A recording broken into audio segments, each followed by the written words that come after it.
à la recherche de ma silhouette idéale. Je te souhaite la bienvenue dans le podcast d'une mangeuse émotionnelle. Moi, c'est Stella et j'ai décidé le 3 novembre 2023 de me foutre la paix avec mon alimentation et mon poids, afin de guérir de mon TCA qui est l'hyperphagie. Et j'ai envie de t'embarquer avec moi dans mon processus de guérison. Je te laisse avec l'épisode du jour. Bienvenue à toi dans l'épisode 19 de mon podcast. Si tu me suis régulièrement, tu sais que je m'auto-coach pour guérir de mes conduites alimentaires. Par faute de moyens financiers, je ne peux pas me faire coacher ou accompagner. Pour résumer mon histoire, je suis passée de régime restrictif à des rééquilibrages alimentaires, à des protocoles alimentaires et cela a déclenché des crises d'hyperphagie. Les crises d'hyperphagie sont venues assez tôt dans ma vie, je dirais dans les alentours de 8 à 10 ans, mais à cette époque-là, je ne faisais aucun régime. Mes régimes ont commencé au collège quand j'avais 12-13 ans. Aujourd'hui, j'en ai 34. Et depuis plusieurs années, mes crises d'hyperphagie se sont transformées en compulsions alimentaires. Alors, je t'explique en résumé. Je suis passée à manger, par exemple, des paquets de chips, des paquets de gâteaux, des paquets de bonbons, voire se faire des sandwichs, saucisson beurre ou jambon beurre, c'était mon kiff, à manger seulement, alors tu vas me dire seulement, mais c'est quand même une grande quantité, à manger 2 petits paquets de chips ou bien un paquet de gâteaux. Voilà, je t'ai fait un bref résumé de mon histoire avec l'alimentation, si je peux dire de cette manière.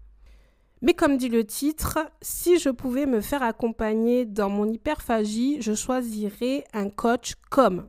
Et ça, j'ai envie de t'en parler.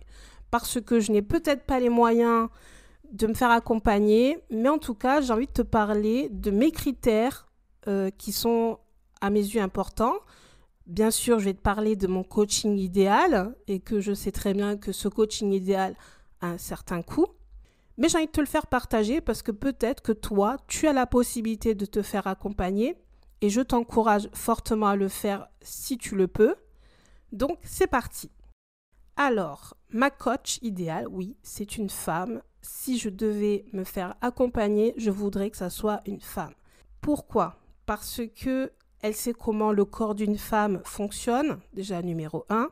Ça ne veut pas dire que les hommes ne savent pas, mais pour moi, c'est important. J'ai besoin que cette personne a réussi à guérir des crises d'hyperphagie. Je ne veux pas d'une coach ou une accompagnatrice qui est boulimie et hyperphagie. Parce que moi, je ne me fais pas vomir, je ne fais pas de purge, je ne compense pas mes crises par le sport. Donc, pour moi, c'est vraiment important que cette coach ait seulement ce trouble du comportement alimentaire qui est l'hyperphagie. Ensuite, comme tu l'auras compris, j'ai besoin qu'un coaching ne me coûte pas énormément cher parce que dans mon optique de coaching, surtout pour l'hyperphagie, dans les conduites alimentaires, je pense que c'est un processus qui dure longtemps. Ça ne dure pas 3 mois. Je pense sincèrement que c'est un accompagnement sur 6 mois, voire peut-être 1 an pour être vraiment, vraiment guéri. Je ne pense pas que tu prends un coaching de 3 mois et c'est fini. Sincèrement, alors oui, je ne dis pas que ça ne fonctionne pas. Peut-être pour toi, ça doit fonctionner. Mais moi, je veux vraiment m'en sortir et je veux vraiment arrêter ces compulsions. Donc, dans l'idéal, j'aimerais avoir un accompagnement, je pense, sur 1 année pour être sûre de ne plus avoir de crise. J'ai besoin que son approche soit holistique, donc c'est-à-dire pas de prise de médicaments, pas de prise de je ne sais quoi, même si c'est à base de plantes.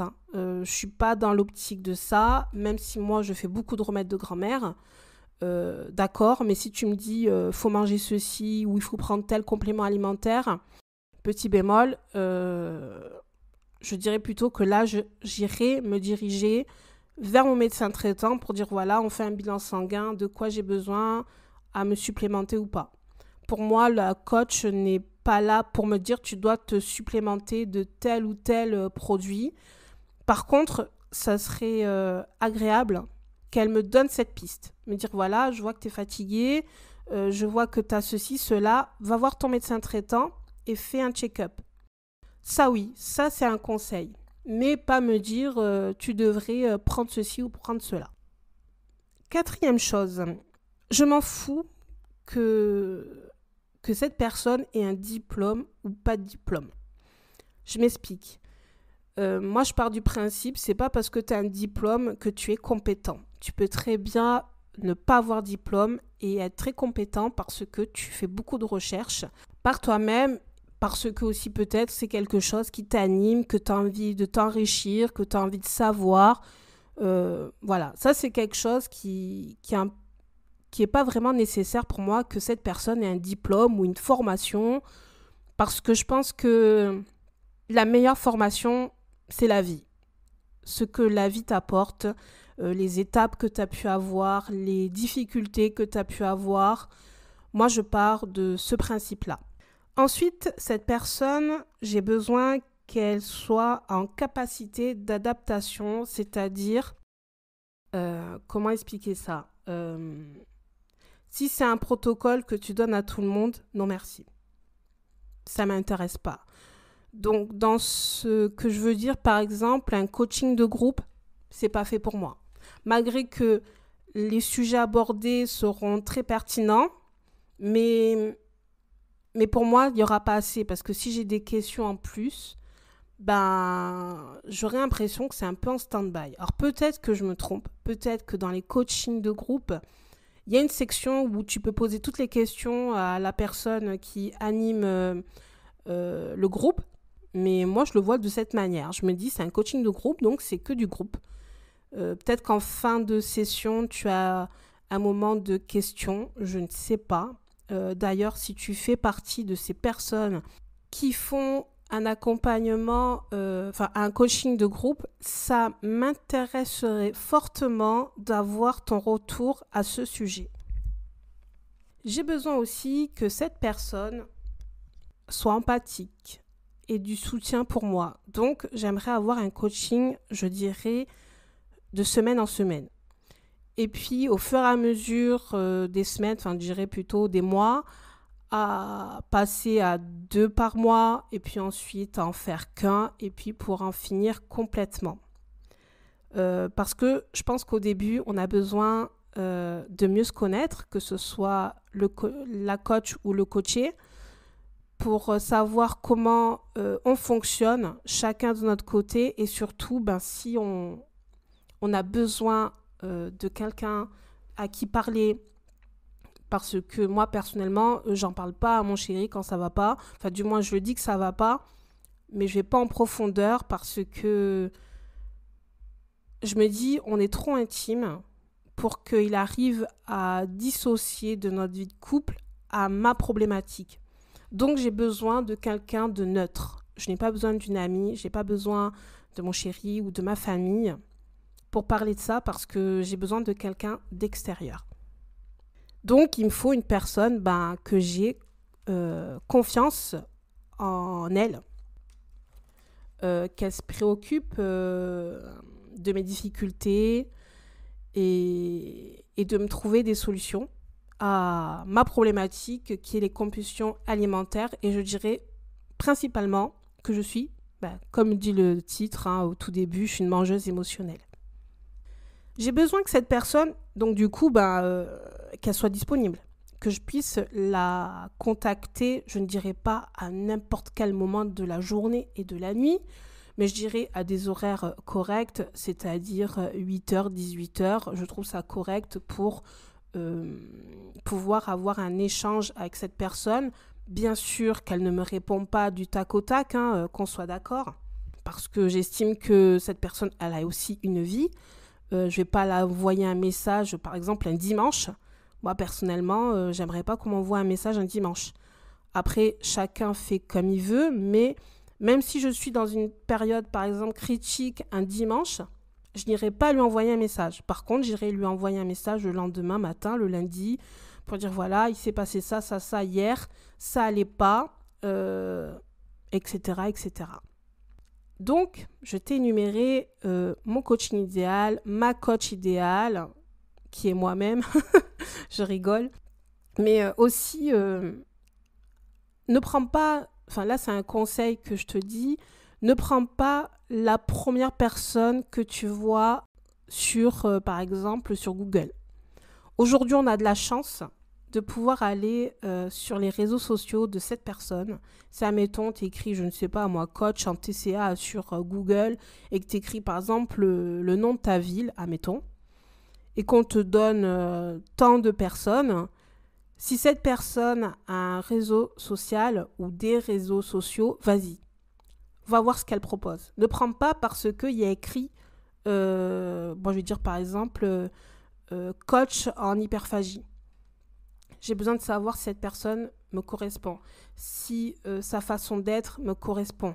C'est ultra important d'avoir une personne qui t'accompagne où tu es un minimum connecté avec elle, avec ses valeurs, pour qu'avec tes valeurs, je ne vais pas dire que vous formez qu'un, mais que vous soyez très très proches de ton optique du coaching, de ton accompagnement, de pouvoir lui dire les choses telles qu'elles sont, ce que tu ressens sans filtre.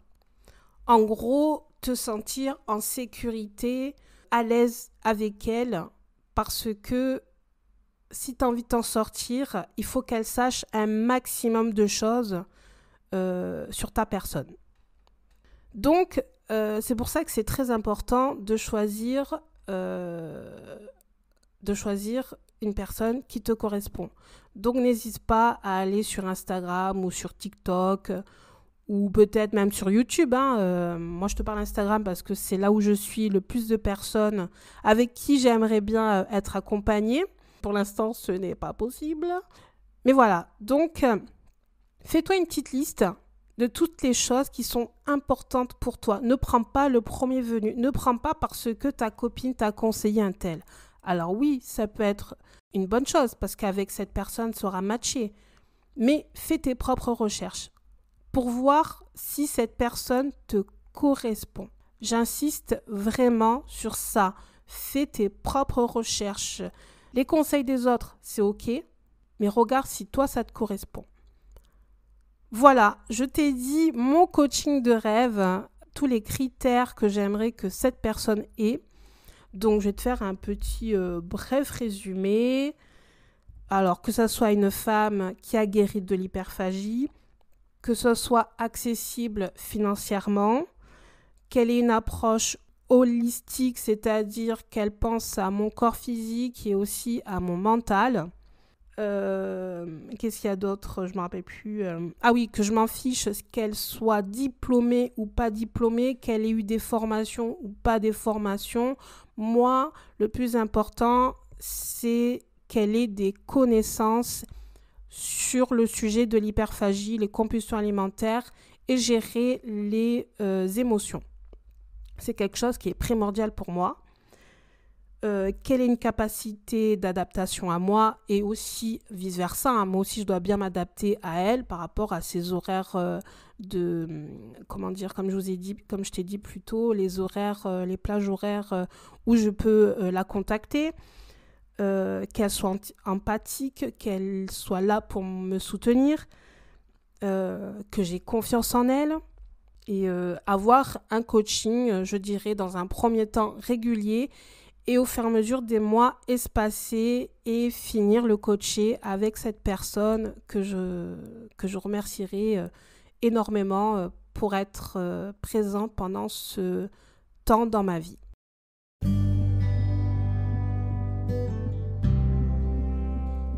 Merci à toi de m'avoir écouté jusqu'au bout.